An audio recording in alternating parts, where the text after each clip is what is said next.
ఒక చిన్న ములికి గుట్టుకుంటే సెప్టిక్ అయి చచ్చిపోతాం. మీకు అర్థమైందా చెప్పడం?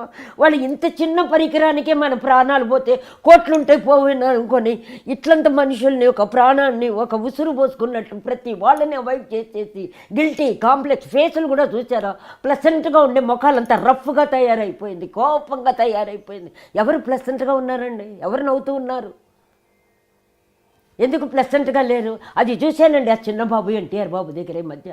ఏంటి ఎంత ఫిలాసఫీ మాట్లాడుతున్నాడు? అంత చిన్న వయసులో అంత జ్ఞానం ఎలా వచ్చేసింది? ఎంత దెబ్బ తగిలినా కూడా వయసుకు వచ్చే అనుభవం కాదండి అది. వచ్చే మెచ్యూర్డ్ కాదది. అది ఓన్లీ జన్మలో వచ్చింది అది. అది జన్మలో వచ్చింది అది జన్మ ఉంటేనే వస్తుంది అది. ఏమో నాకు తెలిసినంతవరకు మిగతా వాళ్ళది నాకు వద్దండి, అనవసరం. నాకు చూడాలని కూడా అనిపించదండి. భక్తిగా ఉన్నవాళ్ళు ఏం మారారో చూస్తున్నా, తపస్సు చేసిన వాళ్ళు ఏం మారారో చూసా. బట్ ఇతను మామూలు పిల్లాడు, జోకులు వేసుకుంటూ సెట్లో ఉన్నారు. ఏంటంటే ఆ మాటలు ఏంటి, ఆ లుక్ ఏంటి, ఆ మాట్లాడేటప్పుడు ఆ కాన్ఫిడెన్స్ ఏంటి, ఆ స్టడీనెస్ ఏంటి? 2 ప్రోగ్రాంలో చూసి నాకు ఎందుకో ఒళ్ళంతా జలధరించిందండి. బాబా ఇదేంటి, ఇది గిఫ్ట్, తను హ్యాపీగా ఉండాలి, బాగుండాలి, అమ్మ ఎచ్చుండి చాలని ఇంత చిన్న వయసులో. మరి అతనికి చుట్టూ ఉన్నారుగా చెడగొట్టే గ్యాంగులు ప్రతి చోట్ల ఉంటారు కదండి. ఫ్రెండ్స్ అంటేనే ఒక కాలంలో ప్రాణం ఇచ్చేవాళ్ళు, ఇప్పుడు వాడుకొని దొబ్బేవాళ్ళే కదండి ఫ్రెండ్స్ అంటే. ఒక చిన్న సహాయం చేసేసి మొత్తం జీవితాన్ని నాశనం చేసేస్తున్నారు, బ్లాక్మెయిల్ చేస్తున్నారు. అది స్నేహం అవన్నీ నాకు లేవండి. అట్లాగే కదండి మా సావిత్రమ్మది పోయింది. సావిత్రమ్మ కూడా స్నేహితులు ఎవరు లేరండి. అమ్మకి లేదు, అమ్మది ఉండేది. ఆ సబ్జెక్ట్ మళ్ళీ చెప్తా, అయిపోయిందని. అది ఎన్టీఆర్ది అయిపోయింది, ఆ ఫిలాసఫీ అయిపోయింది. వాళ్ళు ఏం చేశారు, అసోసియేషన్ నుంచి టక్కుని అక్కడ పేరు తీశారు. మీరు కమిటీ మెంబర్ అని 10 మంది అంటే అది నాకు తెలియదు. కమిటీ మెంబర్కి ఏదో రాయండి ఓట్ల కంట. అది ఏమని తెలిస్తే కదా రాసేసా. నాకు నిజంగా సబ్జెక్టులు తెలియదండి. రాసిన తర్వాత చూస్తే మనం కూర్చొని వీళ్ళంతా ఏం చెప్తే దానికి తల ఊపేవాళ్ళమంట. అంటే ఆ లిస్టులకు నన్ను చేర్చారు. అక్కడ పెరుగుతున్న కొద్దీ అందరికంటే అక్కడ సీనియర్గా బిజీగా ఉన్నది నేనే. దానికన్నీ ముందు నన్ను తగ్గించుకుంటూ వచ్చారు. ఓకే, అర్థమైందా? తగ్గించుకుంటూ వచ్చారు. ఫంక్షన్స్కి అవాయిడ్ చేయటం, తర్వాత పొగిడే వాళ్ళని పెట్టుకోవటం ఏంటో అది వద్దులేండి. ఆ సబ్జెక్టు బాగోదు. ఆ సబ్జెక్టు నా మైండ్కి కరెక్ట్ కాదు, అది వదిలేద్దాం. ఈ అసోసియేషన్ది అయిపోయింది. అసోసియేషన్ తిలక్ స్ట్రీట్లో మెడ్రాస్లో స్టార్ట్ చేసినప్పుడు ఫస్ట్ సిగ్నేచర్ వేసిందాన్ని నేను, మా రంగారావు గారు. దాంట్లో కృష్ణబాబు, అదే కృష్ణ గారు, మా విజయనిర్మల, మా బ్యాచ్లు అంతా కృష్ణరాజు తిలక్ స్ట్రీట్లో మెడ్రాస్లో. అప్పుడు నేను వస్తే చాలనుకునేవాళ్ళు. ఇక్కడ ఏంటండి, ఇక్కడ ఓకే, అది వద్దులేండి, ఆ సబ్జెక్ట్ కూడా వద్దు, అది అయిపోయింది.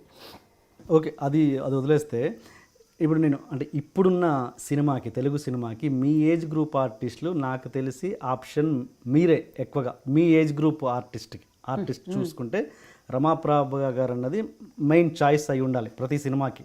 మీ ఏజ్ గ్రూప్ ఒకప్పుడు నిర్మలమ్మ గారు, ఇప్పుడు మీరు. బట్ అయినా కూడా రమాప్రభ గారికి సరైన అవకాశాలు ఇప్పుడు ఎందుకు రావట్లేదు? మీ ఏజ్ గ్రూప్ క్యారెక్టర్స్ మీకే రావాలి కదా అని మీరు అంటున్నారా? వాళ్ళ అనాలా, నేను అనాలా? నేను ఒక ప్రేక్షకుడిగా చెప్తున్నాను. మీరు అలాంటి క్యారెక్టర్ ప్రేక్షకులుగా ఉన్నప్పుడు అక్కడ అడగచ్చు కదా వాళ్ళని. మీరెందుకు అడగరు?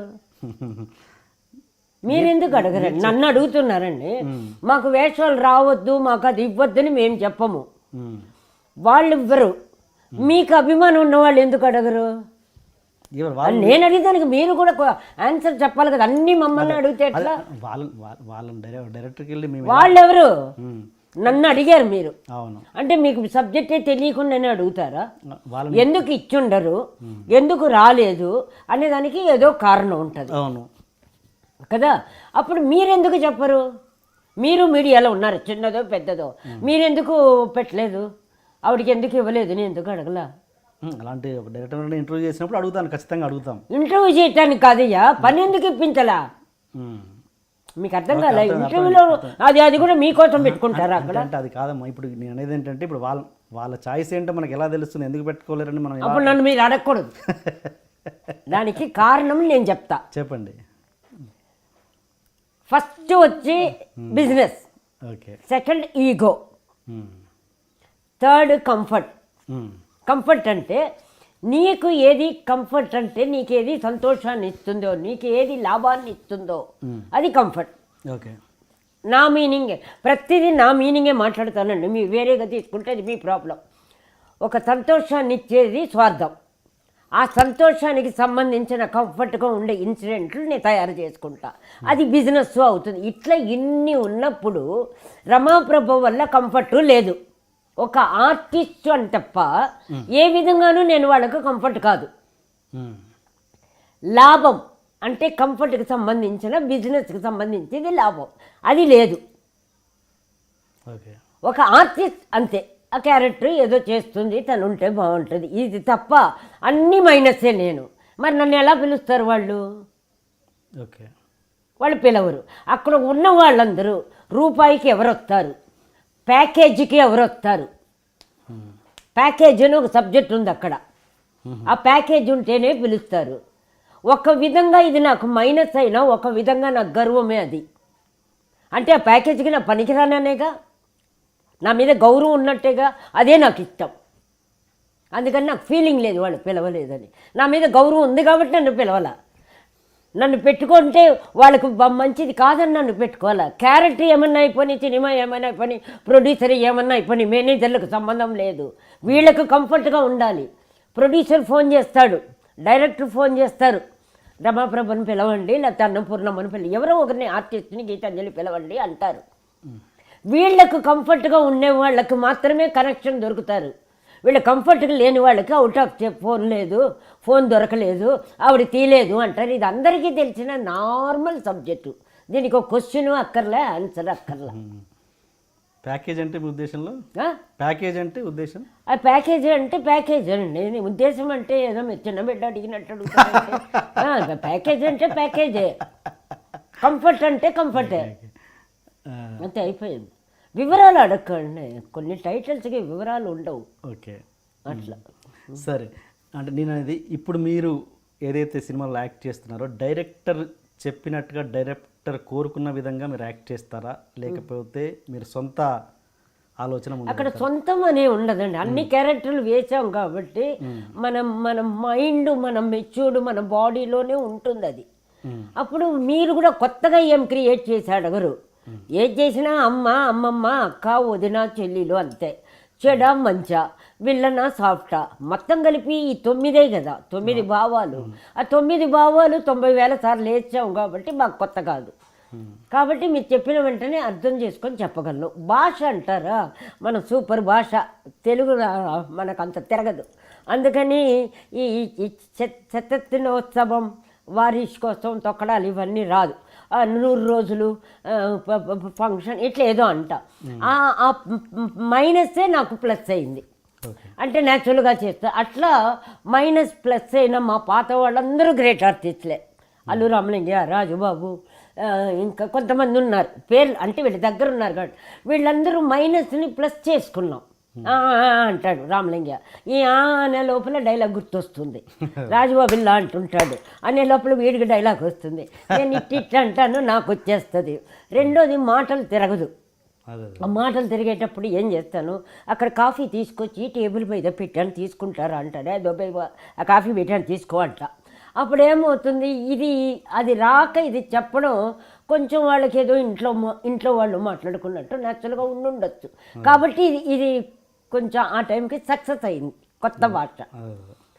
ఏ పోరా అంట, వాళ్ళు వెళ్ళురా అంటారు. వెళ్ళురా ఎవడంటాడు ఇంట్లో కూర్చొని, బాగోదు. అందులో ఈ మధ్య బాగా ఎక్కువ వచ్చేసిందండి. ఎవరికీ డైలాగులు రాక పుస్తకంలో రాసినట్టు రాసి, పైగా వాళ్ళకి ఈగో అని ఒకటి ఉంటుంది కదా, ఇంత ఉంటుంది ఈగో. ఆ ఈగోలో వాళ్ళు చెప్పింది చేయకపోతే వాళ్ళకు అవమానం. అందుకని చెయ్యనివ్వకుండా, మమ్మల్ని యాక్ట్ చేయనివ్వకుండా, మేము బాగా యాక్ట్ చేయలేదన్న కళను తీసుకొచ్చే వరకు మమ్మల్ని హింసబెట్టేస్తారు. ఓకే, ఇప్పుడు డైలాగ్ చెప్తే చెప్పగలిగకుండానే, అంటే అప్పుడు మా పాత డైరెక్టర్లు, ప్రొడ్యూసర్స్ అంతా ఫూల్స్ అన్నమాట. వాళ్ళు ఏమిటికి పనికిరాని చరిత్రలో ఉన్న మహారాజులు అన్నమాట వాళ్ళు. అందుకని అందరికీ ఇన్సల్టే. నేను సరిగ్గా చేయలేదంటే వాళ్ళకి ఇన్సల్టే. మరి వాళ్ళు ఎట్లా 1700 సినిమాలు నన్ను పెట్టుకున్నారు? మీకు అర్థమైందా లాజిక్? అర్థమైంది. అంటే ఇక్కడ మనకు రానిది మనకు వద్దనుకునేది నేర్పి ఇదే చెప్పాలని చెప్పి దానికి మనం నచ్చక మొక్కలు 1,90,000 పెట్టి మేము ఆ దరిద్రంగా చెప్పేటప్పుడు ఓకే అంటారు. దానికి కొన్ని పాలిటిక్స్లు కారణం. అప్పుడు ఇప్పుడు వద్దులేండి మళ్ళీ. అప్పుడు కాలం ఇప్పుడు కాలం. అప్పట్లో తక్కువ ఆర్టిస్టులు, అందరూ తక్కువ, 5 మంది 10 మందే, 5 విలన్లు 10. ఎవరన్నా యాక్ట్ చేస్తే ఏడ్చి ఎంజాయ్ చేసేసేవాళ్ళు, సెట్లో ఎంకరేజ్ చేసేవాళ్ళు.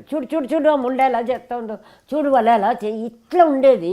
ఇప్పుడు కొంచెం బాగా చేసామంటే సూపర్, మన వాళ్ళు ఎడిటింగ్ రూమ్లో కూర్చొని సూపర్గా కట్ చేసేస్తారు, లేదా నెక్స్ట్ పిక్చర్లో మనల్ని పెట్టరు. అంటే మీ మీద మీ కాన్ఫిడెన్స్ లేనట్టేగా, మీది బాగలేదని మీరు ఒప్పుకున్నట్టేగా.